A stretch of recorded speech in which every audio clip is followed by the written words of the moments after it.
Hello and welcome to another episode of Hoard of the Dragon Queen review. Today we're going to look at episode 3.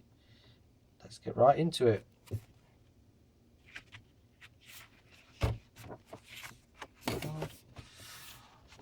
The Dragon Hatchery. Self-explanatory. So following on from episode 2, where you went to the raiders' camp, there was mention of a dragon hatchery. Now, regardless if the party goes back to Greenest or just carries on straight into the hatchery, at this point you should be minimum of level 3. I would recommend that everyone in the party is level 3 before continuing, because as the book goes on it does progressively get harder if you lag behind. So the milestone technique in this book is very handy for those that level behind, or if you don't want to track experience points, it's up to the DM. So what do you have? So you have a mini dungeon of sorts.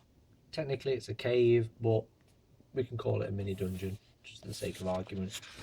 So as before, the dragon hatchery is split into rooms and they're all numbered, as you can see in the book.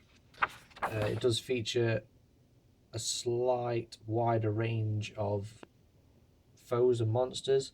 So you've got dragon claws, kobolds, styges or sturges, depending on how you pronounce it, violet fungi, troglodytes, some berserkers at one point, like in here in the dragon shrine.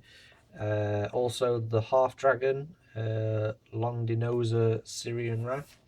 If you remember him from episode 1, he was the one that a party member could fight one-on-one and then continue on into possibly another one-on-one fight. A little bit of a negative comment on this is that it says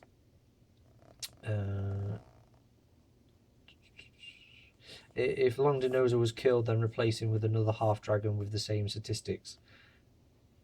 I don't really see that happening. It just seems kind of like I've killed off a main character and I'm just going to replace him with half dragon number 1. But again, it's all down to the DM and their narrative of their campaign at that time.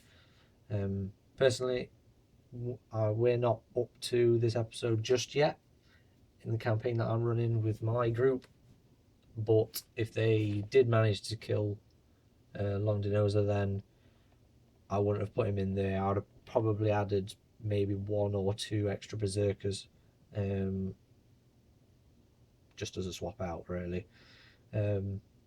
They didn't kill him, which is a plus, so he does get to appear in our campaign. There's some traps, a bit about treasure. So you find some of the treasure from Greenest. Your party gets to choose whether to give it back or not. It's up to them.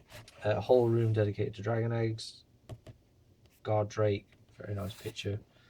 Probably one of the better ones in this book. I do prefer the player's handbook imagery, but each their own. It goes over a couple of sections of traps and stuff like that in the individual rooms. Frulum, Mondarth does make another appearance. Developments, what if this happens, etc. And rewards for experience for doing various things. The dragon eggs, you can choose to take them or destroy them. It's just not straight up you need to destroy these eggs. So it's just be interesting to see what a group might do with them, or maybe something happens with them in the Rise of Tiamat. You have to see. And that's it. It's 7 pages long for episode 3. Let's go back to the map. It's relatively small / medium size compared to the dungeon later in the book, but seems quite balanced. Some interesting things in there with the drakes and the winged kobolds. So yeah, quite happy with this, apart from the one negative thing about the Longdinosa character, but very nice episode. Okay, so until next time, happy gaming.